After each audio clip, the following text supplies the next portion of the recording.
ARF est un fonds de succession sur le premier fonds avec un groupe de DFI, de fonds comme Proparco et quelques autres fonds européens qui ont mis des fonds dans notre fonds. On fait des investissements alors dans des PME, dans différents secteurs. C'est un fonds multisecteur, plutôt dans le capital de développement. Alors, quelquefois des startups, des entreprises qui commencent à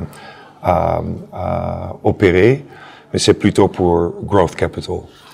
Et là, c'est plutôt parce qu'il y a beaucoup de besoins des PME dans des pays comme le Congo, Ouganda et quelques autres pays dans cette région, parce que les institutions financières qui sont là sont plutôt font des prêts à court terme.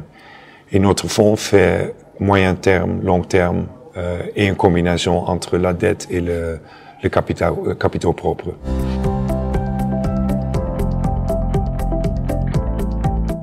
Ce qui est très important dans ces pays, c'est que typiquement le gouvernement est pas très fort en termes de standards, de suivi, de faire une infrastructure qui est bon. Alors c'est plutôt le secteur privé qui peut prendre un rôle qui est plus grand. On voit ça, par exemple, dans la santé, avec des hôpitaux, soit dans l'éducation et dans d'autres types de commerce. Et c'est là où il y a ce besoin parce que l'aide de financement et pas d'aide, mais de support des entreprises parce que ils n'ont pas tous les moyens de faire des choses. Typiquement, ce qui est le plus important est qu'il y a une stabilité politique et surtout de sécurité. Et c'est un problème en Centrafrique. Alors ça veut dire, quand tu fais un investissement et juste après, il y a des problèmes qui toujours prennent du temps pour être résolus. Ça veut dire pour le secteur privé que pas trop de choses se passent. Et ça, c'est typiquement une chose il faut avoir ça dans la tête quand on fait des investissements, que ça peut pas être pour 3 ou 4 ou 5 ans.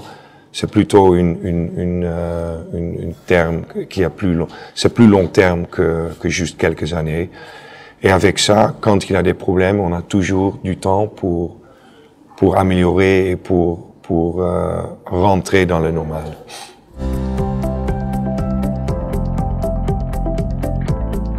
La difficulté, c'est peut-être aussi gouvernement partiellement, parce que on aura des cas de corruption, il faut bâtir ça. Puis, c'est un peu comme le Wild West peut-être aux États-Unis dans le passé, il y a plein d'opportunités, mais il faut se débrouiller.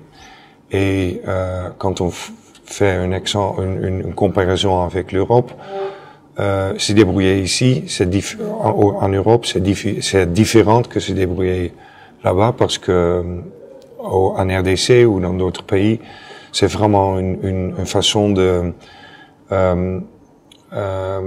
prendre une opportunité, mais pas seulement ça.